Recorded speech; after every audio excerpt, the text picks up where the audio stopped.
off today, to actually get to some speakers here, is Karen Musembi and Kelly Stummy from Ray Graham Association. Karen is the Chief Service Officer and Kelly is the Director of Community Living Resources. We met Kelly when one of our info tours took us to the Copel House in Naperville. The Copel family turned their home into a silla for their son and then built an addition onto the back of the house where Mom and Dad now currently live.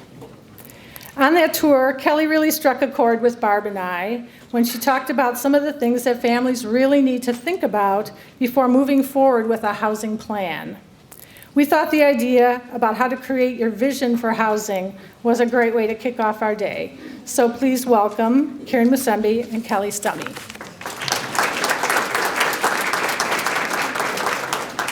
Good morning. Well, it's so nice to see a full house on a Saturday morning. And we are really lucky and appreciative for Linda and our group for inviting us. And we hope by the end of this presentation, at least you will leave with a different way of looking at how to look at housing. And again, as a provider, we always a resource, and we hope if we can answer all your questions, you can reach us out to us, and we'll be more than happy to help you. So I'll tell you a little bit about Ray Graham Association. How many of you have heard about us? That's very good. So when you see the butterfly, you're talking about us. So I'll have Kelly go. So we were founded in 1950, so we are almost approaching 70 years of doing what we do. We are a nonprofit organization located in our corporate offices are in Laos, but we support nearly 2,000. Oh, you can hear. Oh, I'm moving away from the microphone. I'll just take it. I feel like confined over here.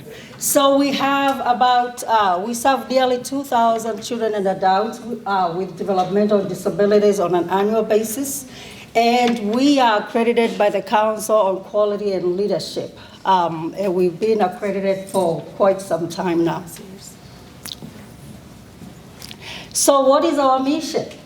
Our mission is to create opportunities that empower people with disabilities to reach, grow, and achieve.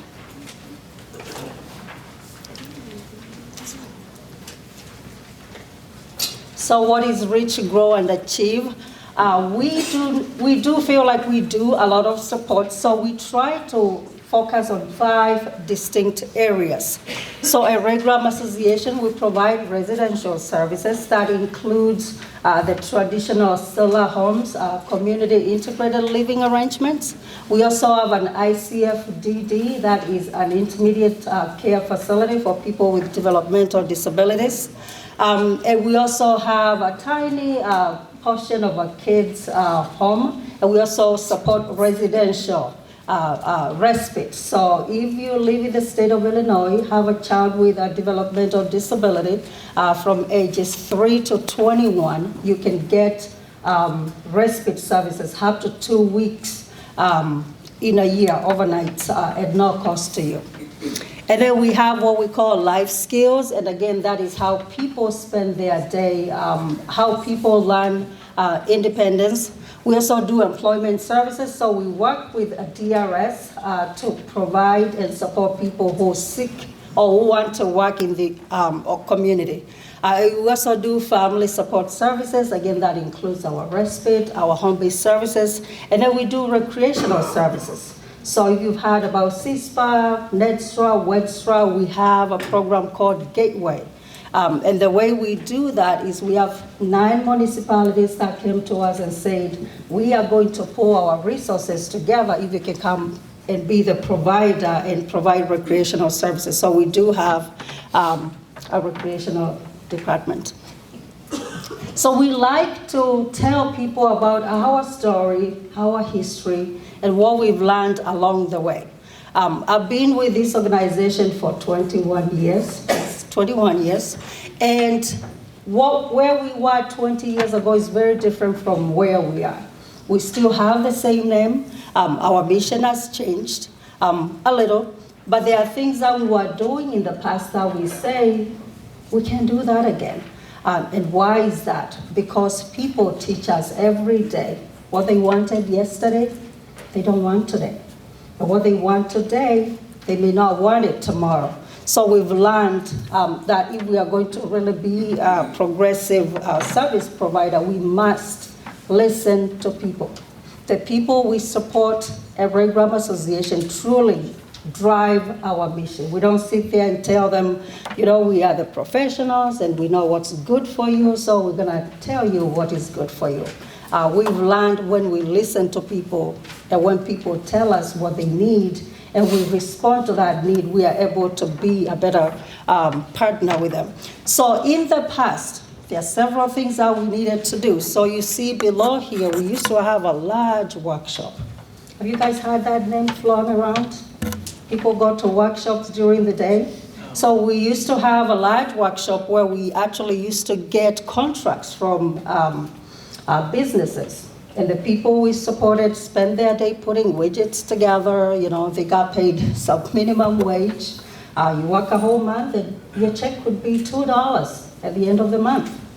And I'm not trying to say one thing is bad or one thing is good, but we looked at what we were doing, and at around 2003, some of the contracts went away. So we didn't have work for people. And talking to people, it turns out that's not what people wanted to do. People wanted real jobs in real communities, making real money. Why do we all go to work? We go to work so we can get a check for 25 cents and say, woo, I got 25 cents. We go to work so that we can get money that can allow us to do the things that allow us to enhance our lives. So we all took that program apart and created smaller community settings, which we call community learning centers. So during the day, anyone that receives solar services from us or lives in the ICF or in their community homes go to various places in the community, but most of the people don't spend their whole day there. They are actually in and out. People have jobs, so you see cabs coming in and taking people. One of the approaches we take at Ray Graham Association is if someone has to work, they must be paid at least minimum wage or above. And that is what our employment department does, supports people to continue to have real jobs in the community. So in DuPage County alone, we partner with over 200 employers offering people jobs, and we have a 95% job retention. So we truly use a customized approach to find the right fit for people so people can have a meaningful life.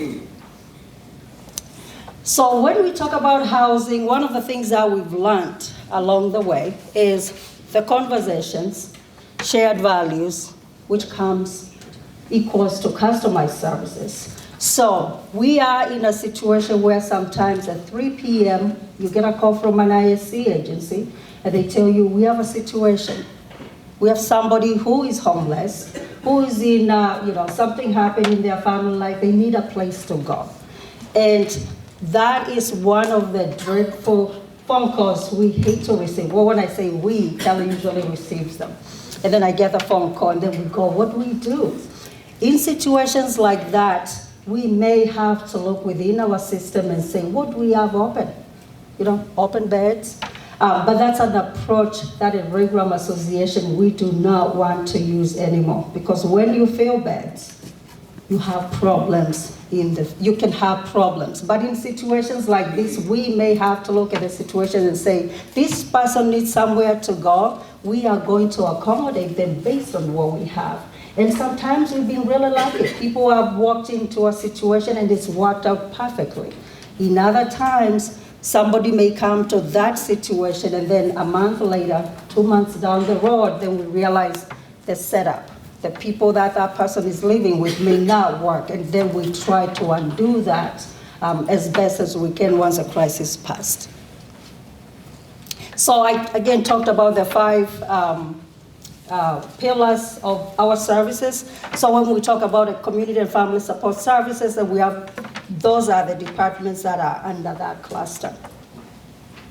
Community-based housing, again, we'll dive deeper a little in this presentation about what does that look like. When we talk about traditional options, everybody has heard about solar, right? Solar, intermittent solar, that is really a traditional option where if you get funding, you are awarded dollars where you can live in a group home in the community. Once you get solar funding, it comes attached to what's called developmental training, which at Ray Graham we call community learning centers. So there is the assumption, if you go to solar, then you're going to go to developmental training during the day. But then we want today, hopefully, to talk more about the customized options by sharing examples of what we've done with families, and also family partnerships, where families are coming to us, telling us what their vision is for their loved one, and then we work with them to create those partnerships. That's an example of what Linda talked about of the home they took to a tour at in Naperville.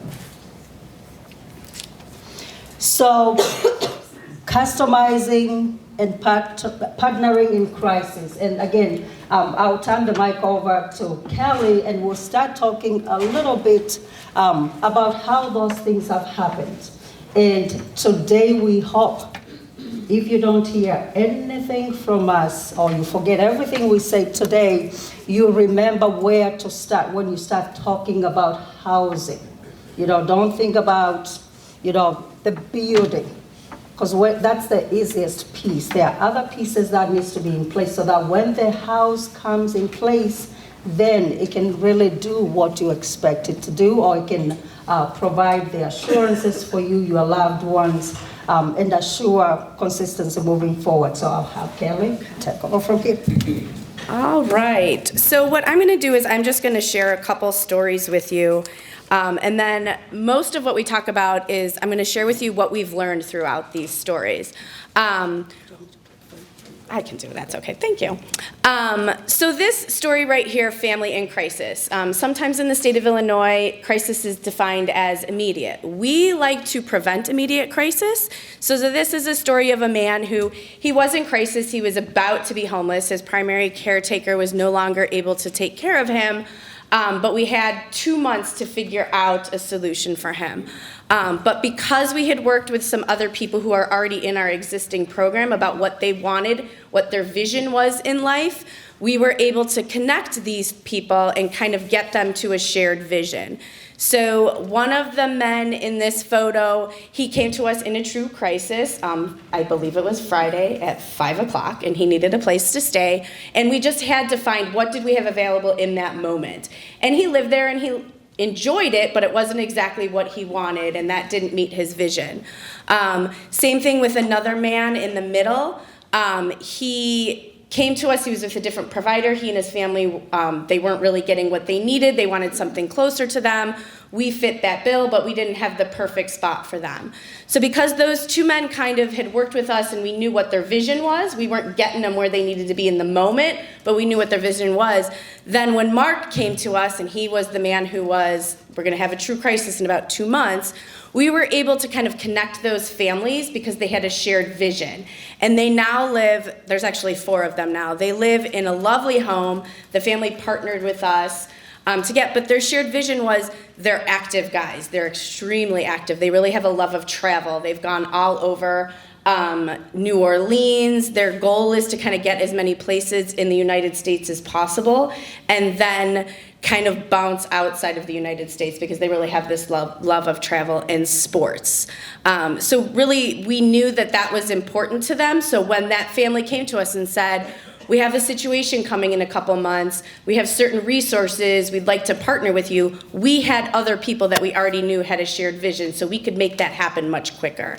What works best is if you can create something knowing who those people are. We've learned that if you build it, they will come is not necessarily something that works for most people because you need to talk about who those people are in that home. Our philosophy really is when you're talking about housing, the beginning conversation needs to be what is the vision and who are the people that have that shared vision, not what is the house gonna look like. You have to get there, but your work really has to start with who are the people, what do they want, how do we get them where they want, and then where is it that they're going to live. So through some of these stories, we've learned a little bit more about how to have those conversations with people. Another story that we had here, and this, I'll also talk a lot about I call it housing, but it's really when you're looking at where you want your family member to live and what they want, what their vision is, it's a journey. And where you start is usually not where you end. And that's based on having conversations. We have a group of young women who, maybe 5 years ago, time flies, I can't really remember exactly how long ago it was. They came to us and they had a shared vision. There was a group of families, they had a shared vision. By the grace of God, they had both been pulled from the punds, so they had access to funding. They really originally came to us and said, we want to live in downtown Naperville where we can be within walking distance to all the fun things. And they wanted jobs, and they knew what type of jobs that they wanted. They had a couple of people that they wanted to live with that had a shared vision. So we started looking through that. We went on a really long journey. I think we started in Naperville. We went down to Lombard. We ended up in an apartment building in Elmhurst, which is in walking distance to downtown Elmhurst. I speak about DuPage County because that's what I'm familiar with, but it's a thriving community. There's a movie theater and a bowling alley and plenty of places to work and lots of places to go out to eat, which is exactly what these ladies wanted. So they came to us originally with their non-negotiable was Naperville. But when we really started talking about what their vision was, their non-negotiable was access to community. We wanted it within walking distance. People really wanted to have jobs in the community that were meaningful to them. So as we went on that journey and we fleshed out that real vision, we landed on an apartment building in Elmhurst, which gave them the independence that they wanted, but also kind of the support and access to the team members and the community that they really wanted. And they're having an absolute blast. I can never get there to see them because they're always out and about. You'll pull in and say, hey, I came to visit. They'll say, that's great, come back another day. We're headed to go to Pint's Bar for a drink with our friends. And Kelly, if I can add it just a little. Again, these families came and said, it's going to be Naperville or nothing. And then we had to ask, what was it about Naperville? Is it the location? Is it where they know people? But at the end of the day, it's what they wanted, how they wanted to spend their time. Yes, the families are from Naperville. They are family members who are familiar, with that place. But when they were able to have the same vision in a different place, it worked. The other thing that people also don't understand is about funding. We would love for everybody to have everything, but we get what we get from the state, and in some communities, it's very expensive. I mean, if we were to go to downtown Naperville, I think to get a 1,500 square foot house would have cost us $500,000 if we are lucky. But we just move a little further, and we happen to own this building in Elmhurst. The same vision, we were able to execute the same exact vision to somewhere else. So what am I trying to tell all of you? Be flexible. And is it really the place, or is it what's going to happen in that place? So it cannot just be, okay, it's this town or nothing. What is it you want to do in that place, and can you do it in another community? So, how old were they? They were young adults, early 20s. Okay. Yeah. The other piece kind of that we learned is, I just lost my train of thought. Sorry. It'll come back to me, I'll get to it.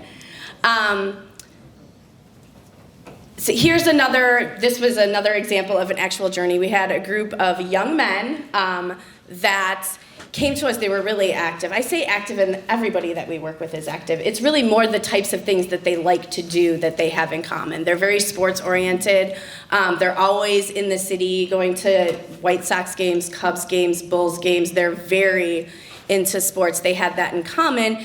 And they didn't want to spend much time in their home at all. So we really went on a journey with them as well to figure out what it is that they wanted and where they wanted to live. Really kind of what we're trying to get across today is about how to work with your family member to determine what the vision is, because that's where the conversation needs to start.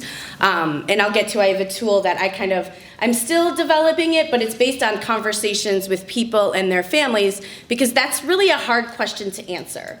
What is your vision? Some people say, well, my family member just really wants to have their own room so they can watch television. When you really dig deeper, there's way more to that, and it takes time to develop what that vision is. And where you start might not necessarily be where you end up.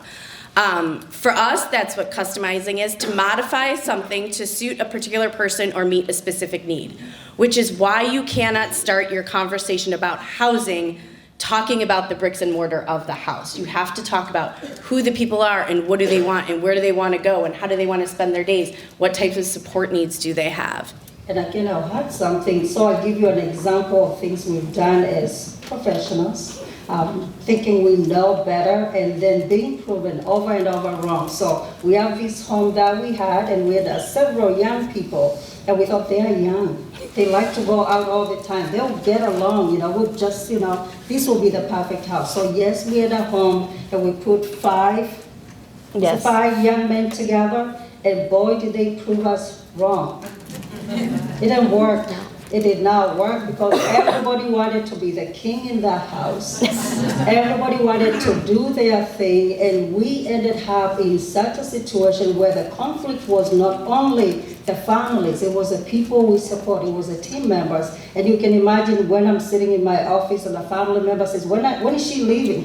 And the other one is going, and when is he leaving? And I'm going, no, that's not how it works. And it's taken us a long time to undo that. And that's why, again, the assumption. I'm still trying to undo that. Yes, we're still undoing it. So we try to tell people the lessons we've learned. Don't make the assumptions, because these people, are in their 20s, they will get along, and then this is a partnership. It's a family. It's an extended family. And if the families are having conflict, your loved ones are having conflict, then forget about the good house.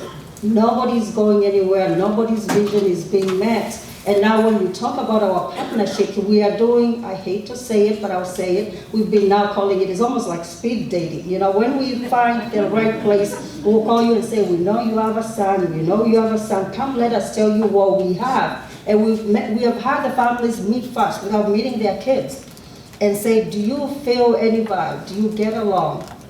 And then we put their family members together, and I will tell you, in situations where we've done that, I can truly say it's an extended family.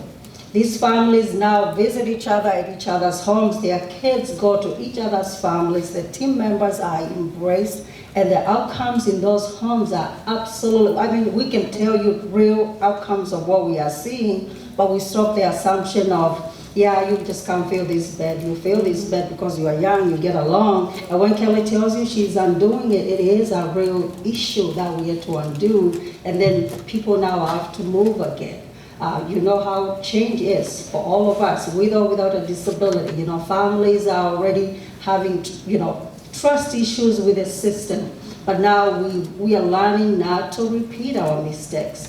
And if you don't have services yet, you're looking for services, it is critical. You get to meet the other families, because your loved one now will be an extended family situation, and you want to all at least have some common interests, common values, because it will be much easier instead of everybody just, again, advocating for themselves. When is she moving out? When are you moving out? I think Linda said it better when he said, when we work together, we are able to achieve more, and that is one of the key things we are using when we are creating housing now at Raygun Association. And when we start with the conversations with families and about shared visions, then everybody's on the same page right off the bat. So as things happen and we have to work through things and change supports because certain people might or may not be getting along with each other, the conversation's very different than, Karen, when is Kelly moving out? And Kelly, when is Karen moving out? This is what happened. It's not hitting the mark with what we talked about. What can we do to kind of get us closer to that vision? The lessons that we've learned. So there is no formula. I can't sit up here and say, this is how you customize a house. This is how you get to what housing will look like. It's about conversation. It's about developing your vision and changing it, modifying it, being realistic with it. The original group that wanted to look in Naperville, we probably could have figured that out, but they were all going to share a bedroom, and it was going to be the tiniest little house ever known to man. And then we realized space was a non-negotiable for them. So it was, is space what you really want? Single bedrooms, but with access to people, or do you really want to stick with this Naperville vision? And once we were like, oh, you really want to make sure people have their own space because that's important to people, but you want to have access to a community as well. And what that community is wasn't the non-negotiable, it was the access to the community. That's how we landed in Elmhurst. Collaboration, it's really hard work because it's a journey. Where you start is probably not going to be where you end up. It is about getting people together to see if the families have a shared vision, if the people that we're talking about have a shared vision. The closer you get to defining your vision at the beginning, then that matchmaking and when we get people together is a little bit easier. If you don't really know what it is that your vision is, you're going in blind and you don't know exactly what it is that you may or may not have in common. The way that we go about figuring that out, Karen calls it speed dating. I think it's really slow, long dating. And it's about the families as well. So we'll have families get together to see if they have the shared vision. Once we know that, then we have the people that we're talking about that want to live together or may want to live together get together. And we do that a myriad of ways. Some of the things that we did with the women that ended up in Elmhurst, I had a group of team members go and we wanted to get to know the ladies. We wanted them to get to know each other, so we kind of fostered that. They went bowling, we hung out with them, and the families went for a glass of wine down the block. So they got to know each other as well too. And we did that for months until we knew that is exactly how everybody was on the same page and we wanted to move forward. With the project that we worked on with the Copel family in Naperville, we did a lot of that, where we got the guys together, the families got together separately to really get to know each other. Part of that journey that took so long was finding the right people. And what I learned was we were having conversations with people that didn't know what they want. So once we kind of figure out and talk to people about what it is they truly want and need, we can match people together better based on their shared vision than if we're just kind of saying, oh, they all want to live in Naperville. That doesn't mean they want to live together, they have anything in common, and that their lifestyles will be the same. Kelly, add something. We have the word labor over there underlined for a reason. And bold. Yes, somebody really smart told me when you collaborate with people, it's a lot of hard work and it's a labor. And we can sit here and tell you the Naperville project that just happened went on for over 4 years. And we met with families, there were events, there were all sorts of things, but most of the people wouldn't tell us, what is the vision of your loved one? All they wanted was a house. We want a house, you have a house, just put 5 people. We're like, no, that does not work. What do you want the person to do in that house? The other issue when it comes to conflict, you live with people you love very much. Do you ever have conflict? Yes. Do you kick them out when you have conflict to tell them get out? So we are trying to work with families and say, your family members have very distinct needs. Some people are very independent, some people need a lot, some people have, disabilities that may, present in ways that may be disruptive to the others. That does not give us the permission to just kick people out. So we go into our relationships eyes wide open. When I flip the table tomorrow, you're not just gonna come and tell me get out and put me on the cup. Then we have to work with the other families and say, we are going into all this, you need to understand everybody's needs. We will never put people in situations where safety is compromised. But sometimes transition is very difficult for people. So we ask everybody who is going into a partnership to really be open and to really give the other person time, knowing we will never allow people to get to a situation where it's a safety issue. But again, these are conversations you really need to have. Otherwise, we had families that wouldn't talk to each other. Somebody would park on the other side when they see the other car. But when you work together, it didn't matter. Actually, people rally behind the other person. People are supporting, and people are being very, very successful. So again, when you talk about what we're talking about, it is really hard. And we're not saying that to scare you, but we also want you to do it right so that you don't do it again. Your family member just goes through a traumatic experience, and now you have to move them again. It becomes an issue that can easily be prevented if you get it right at the beginning. Patience and clear vision, that is what Karen just spoke about, and one person at a time. So our approach, I think I said this already, if you build it, they will not always come. Home is about the people you live with, not just the bricks and mortar. And that's really where we need to flip the script and have more conversation about who are the people you want to live with and why and where you want to go and how do you want to get there. and then get to, okay, what is the actual house going to look like? That's important, and it can't be minimized, but you just need to have the other conversations first. Finding a home is a journey. Where you start is not always where you end up. And the best place to start is to think about your vision and then find people with shared visions.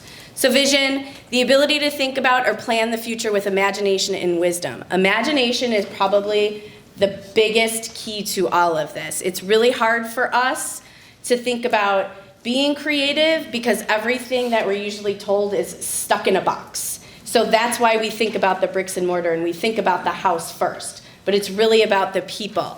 If we start flipping the script and having conversations about shared visions, we are very creative when we can get that. How are we going to fund it, and how are we going to get that house, and what does the house need to look like? Much easier. And that's really funny. We are finding if we start talking to families without a physical place, they can't imagine it. They're like, where's the house? How does it look like? And we say, we don't have a house. We start with a vision. And it's getting, hard for families to really talk about the vision without the house. And I think the tool Kelly is going to talk about is one of the things we have to create and say, we have to help families to think differently. Because the last conversation we had a dad come to us and say, I'll just give you a house, put 5 people in. We are looking at him like, what? Like, no, we'll give you a house, put 5 people in. And when we said no, I think he was appalled. He's like, you have a house, what's the problem? So we had to ask him, but what's your son's vision? And he told us, if he has a place and he has his TV and, he can watch his show, that's good. And he's like, no, what's his vision?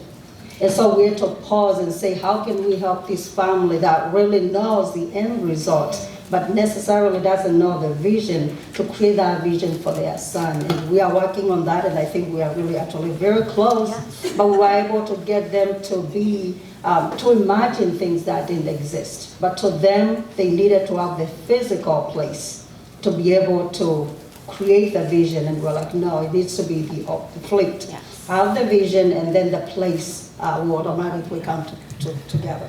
I will share with you as well, too. So I think I saw a lot of hands about folks who don't have funding right now, but they are on the puns. Now is the time to start using tools like this to think about what the vision is. And also to reach out to provider agencies that you might want to partner with, or each other. Don't wait till you get that letter with the magic ticket that you have access to SILA funding. Because then you lost some time with figuring out and really trying to develop what that vision is. You can do that now. We have plenty of families that come to us with wanting to talk about what their vision is, and based on the email from DHS, we know they're not going to get funding until 2023. That's okay. We can have those conversations. Things change, opportunities come up, situations change. You might not get pulled until 2023, but it could be sooner. Your family life might change. Don't wait to start developing the vision until you get that magical letter that tells you you have funding. I'll also share, this is just my 2 cents. If you do get a letter with SILA funding, SILA is a funding source. It's not necessarily a place. So you don't need to think about housing when you have access to SILA funding. It's about the people that you live with, and can my access to funding get my family member to their shared vision with this group of people? And that's kind of what we've been really creative about figuring out how to do. You gotta start with the vision, and then we can piece together, your SILA award letter and matching it with who has what else. But you have to start the conversation with the vision. I'll add something else. Again, Kelly said don't wait. And I will tell you, we do speaker series at Ray Graham Association, and I'm appalled at how many families, their loved ones are about to age out of the school system, and they have nothing. Like, they have nothing after that. And we have people come to our community learning centers and say, where is the speech pathologist? Where is all the services they had at school that were entitlement, and people are completely lost. So we tell people it's never too early to start planning. Look around this table. Who do you know who has a child or a loved one with disabilities? What in common do they have with your child? Is there a possibility that you can all start talking about that vision, so when that letter gets in the mail, you already have that in place? A lot of times people wait and then they react. You are reacting because now the bus stop's coming, you don't know what to do, things start happening, you don't know who else is out there, but we are trying to empower families to kind of be in the driver's seat and start putting those pieces together. If you come to us and say, in my son's school, there were these 3 other, young men I think will be good with our son, but we don't know how to approach that. We have told people, just give us the names. We'll do the initial, and we've actually done that where we put families together. We'll send an email out and say, we want to talk to you about an opportunity. There is no commitment. If you want, meet us. And I will tell you, there isn't one of those meetings that we've had that hasn't resulted in something tangible for people. So who you know in this room, exchange numbers, have your family members start spending time together. If you don't know how to do that, reach out to a provider of your choice and tell them, this is my vision. Can you help connect us to these people? So the vision, and in your folder, you should have a separate handout that has the actual vision in it. And you don't have to use all of this. It's not a document or an assessment. It's a tool for you to use to try to work with your family member to develop what their vision is or what it may be and what it is to want to spend their time, which is a novel idea. Health and safety, exercise, diet, mindfulness, wealth, saving, spending, employment. How am I going to get access to resources to do the things that it is that I want to do with my day? Relationships, who do I want to spend my time with? The kinds of people I'd like to meet. Time, what do I want to do when I have free time? Ability, what I'd like to learn. Skills that I'd like to maintain, which is an important conversation to have with people. Experiences, what I'd like to go see, try. That's probably where we spend a lot of our time at Ray Graham Association, is helping people access different experiences, because that gets you answers to those other vision things. The only way people know is if they go and experience it. You don't know what you don't know if you haven't done it before. And Kelly, can I just add, again, we get a lot of families that have a lot of fear. A lot of fear of, I've had my family member for 22 years now, they're gonna be on their own, can they do this? And this is where we ask people to just look at your family member with a disability like the other sibling who doesn't. What if they were going to college? The same experience. And if you say they've never done this, I was at Western Springs on Monday for an event like this, and one of the families says, my son has no friends, and he has no, and we are going, we have a club over here, you can come join, there are 3 other people, they have similar interests. Sometimes the fear of letting go, we understand, is so great, but when you are looking at these opportunities, don't start with deficits, what your family member cannot do. Imagine what they can do. And yes, we do take a very long time to make sure people are safe, people can experience that. But again, what Kelly talked about, unless you are exposed to these things, unless you experience these things, you may never know. The whole that we just happened, there were families that were just like so sure their family members were going to have such a hard time transitioning, and they were going to have such a hard time. And now they are looking at us like they don't need us. And it's only been 2 weeks. Yeah, one of them sent a text to their father and said, I'll see you in 30 days. And that was, we were like, wonderful. That's our goal. Yeah, and that was the other woman was like, I don't know how he's going to do it. I don't think it will last the night. Should we be here just in case? And they're getting a text saying, I'll call you when Peace out. See you in 30 days. Yes, and even the family member of the son who lives in the front of the house, on Sunday they looked at us and they say, we were ready for church in an hour, and we had an hour. We didn't know what to do with our lives, and again, you have to imagine your son and daughters are more capable than you can, ever imagine. We had a family that told us, we'll never be empty nesters and everything, and their son moved out, and now they look at us and like, we could never imagine it. So again, don't look at the barriers of what they cannot do when you put your plan together. Really imagine all those things, and especially when you're talking, again, we don't say a high level, low level, we try not to use that, but there are people who have higher abilities than others. And sometimes if your son or daughter cannot verbalize what they want, if they need significant support needs, sometimes we tend to think they need less than other people, and I dare disagree. They want just what everybody else wants, and you need to dream those dreams for them, otherwise you put a cap on them, and then later on you realize if you had exposed them, what a great life and great experiences they could have.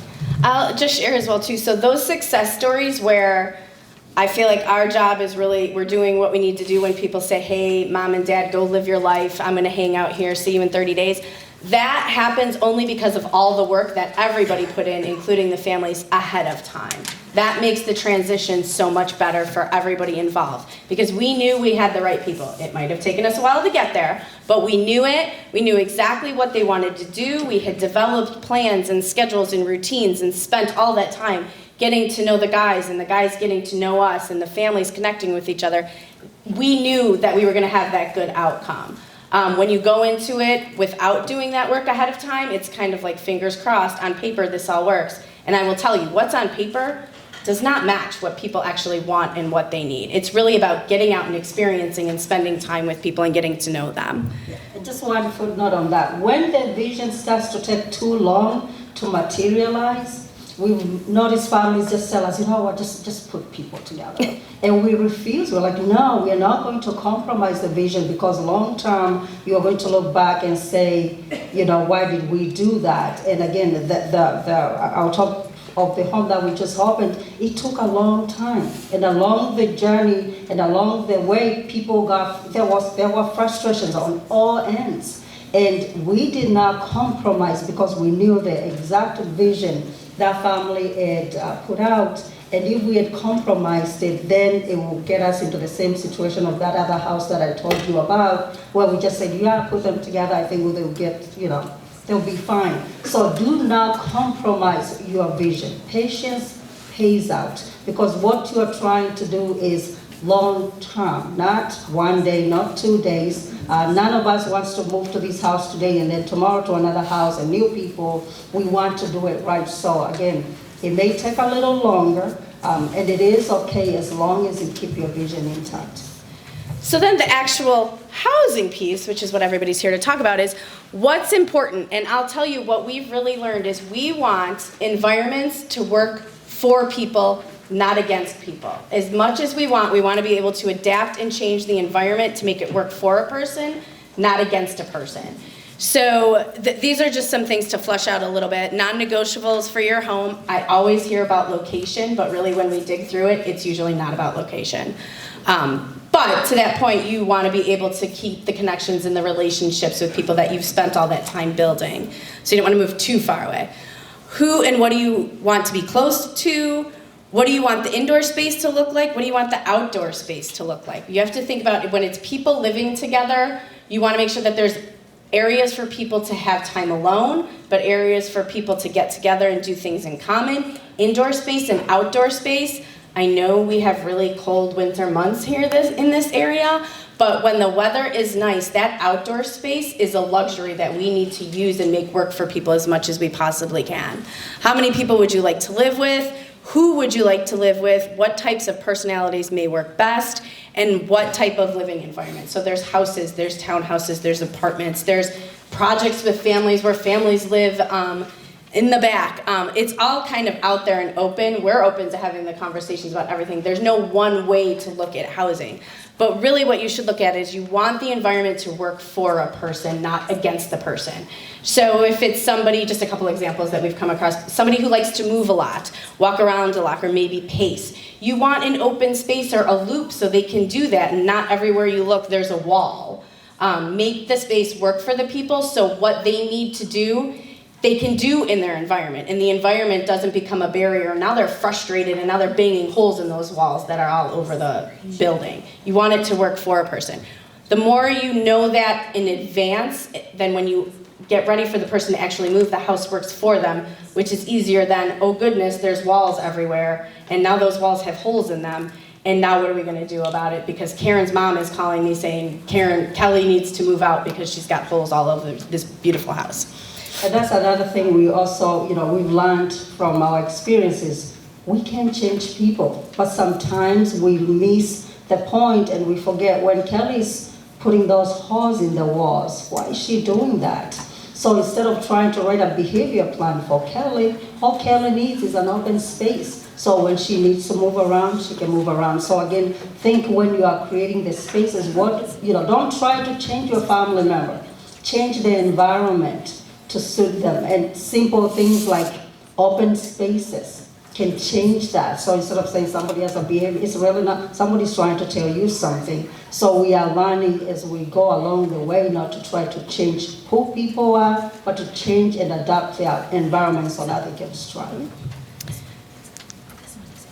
Then just support needs, that's an important conversation to have as well. So the last page of the tool just kind of talks about that. What resources do you already have or know of that might assist in adhering to the vision? So that's really where we start talking about partnering with people. And I might have this really good solid vision that I have for my family member, and somebody that I went to a conference with might have a similar shared vision and might have already started a conversation with a provider about it. So really talk to each other and see where people are in the development of that. And at the end is my contact information if you want to reach out to us and have any questions about those journeys that we went on. Do we have time for questions? We have about 10 minutes All for right, questions. perfect. So if you have a question, raise your hand and we'll get it. You'll have to share the microphone with me.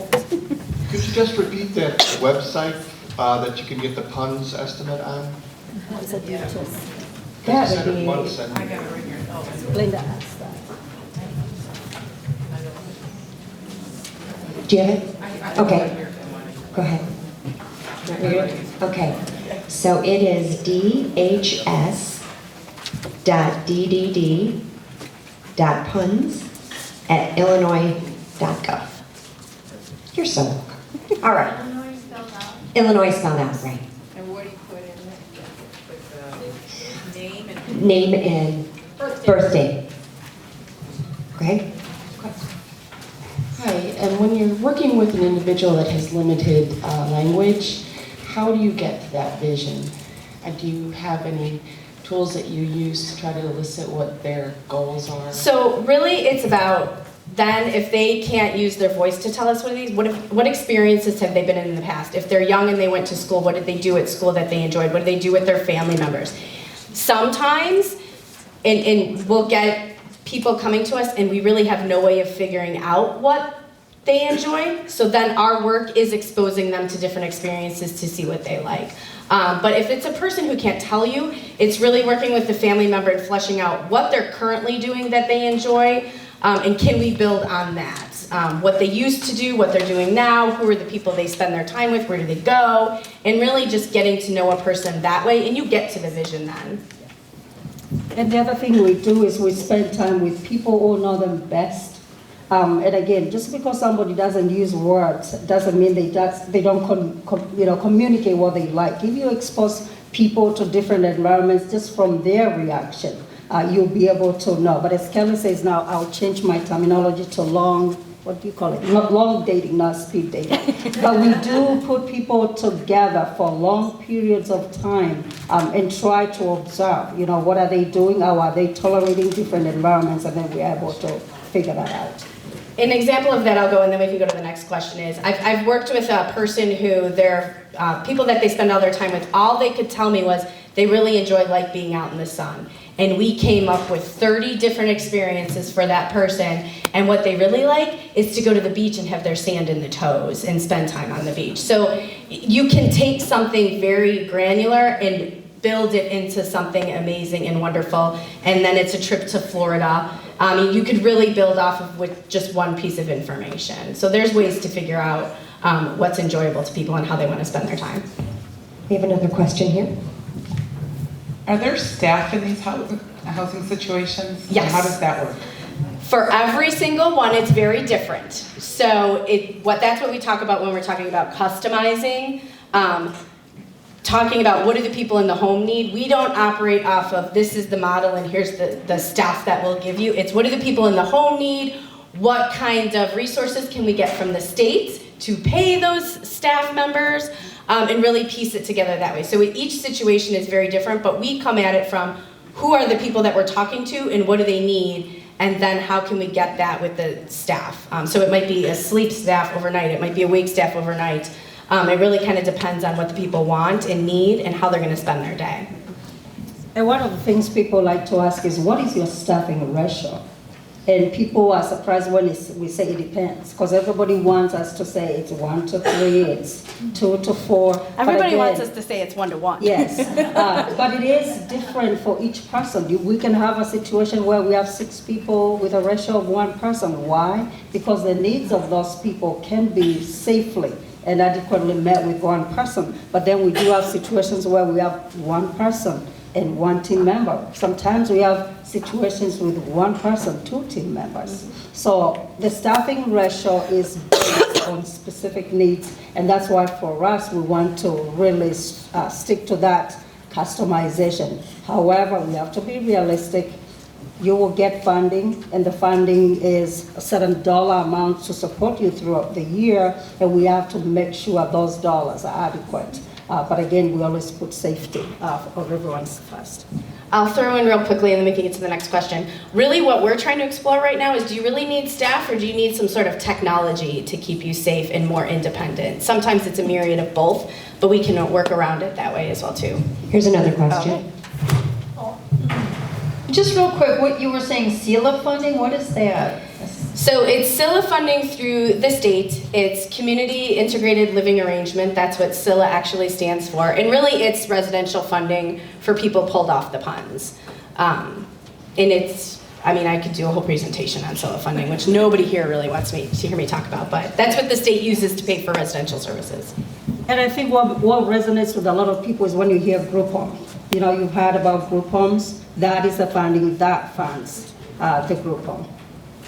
Quick question, how much housing do you own, or is it, what's the percentage, or do you look for housing that other individuals and families purchase, or how does that work? We do it all. We have every scenario you just mentioned. Some we own, some has been gifted to us, some we lease from families, some we lease from other entities. What percentage do you run?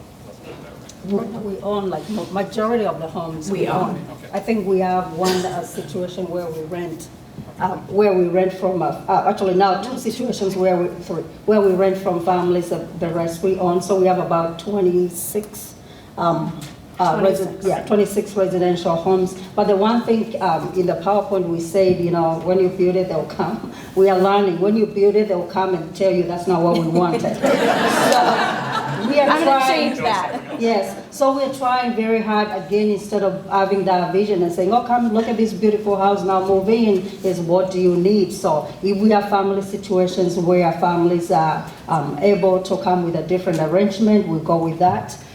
Because it would be best for us to be service providers and not landlords. It makes it much easier if there's a home and we come in and we provide those supports, then we can focus on what we are good at. But again, we've learned the hard way, you know, don't build it, they won't come, they don't want it. So We have another question here.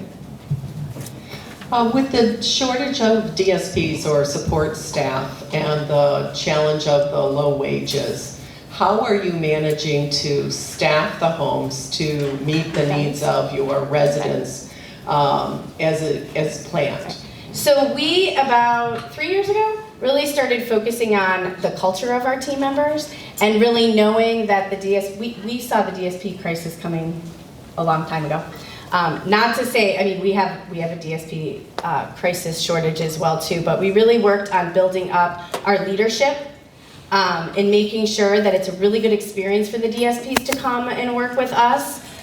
We have pretty competitive wages as well, but we balance and we don't overextend ourselves. So we don't have 50 different places. We have to be very careful about how far we go in expanding. And we're opening. We opened the Naperville project. We're opening another one June 1st. And we're being very mindful that we have the resources and setting ourselves up to make sure we have the capacity to meet the needs of what we want later on down the road. and one of the things I want to talk about that is, you've all seen the campaign, They Deserve More campaign. Have you seen that about DSP wages? So we're going to talk about this afternoon. Okay, I'll try not to take somebody's speech. But Kim Zoll, our CEO, is actually very instrumental in the lead of that. A few weeks ago, we hosted, I think, most of the CEOs throughout the state in one of our community learning centers, again, with a campaign for the DSPs. As you know, there's a whole push for $15 an hour wage. Things like that. So we are in the forefront of fighting for the public policy to get wages to go up. Yes, the DSP crisis is real, like real. We struggle just like every other organization. But the one thing we are learning as an organization is to be competitive because we can't pay these higher wages is our culture. Can we create an environment where people feel empowered? Can we create an environment where people feel what they do is valued? When you talk about being a DSP, it's a job that's frowned about, by a lot of people without understanding the impact it has on the lives of others. So we are really trying in our own environment to create that opportunity of our staff members to feel empowered, to feel appreciated. That's why we are partnering with families. In May, a Ray Graham Association is Team Member Appreciation Month, and do you know who does it? The family members. The family members, get together and they really appreciate our team members. They don't have to give money. It can be a thank you note. We have families calling third shifters and saying, thank you for what you do. We have families taking our team members to breakfast. We have families going to our homes and making dinner. And I'm telling you, that simple act, we've been doing it for 2 years. This is our third year, has completely changed everything. Because, as a parent, I have kids, and when something happens at school, I never go and I'm nice to the nice teacher. It's like what happened, and that's how the teacher sees me.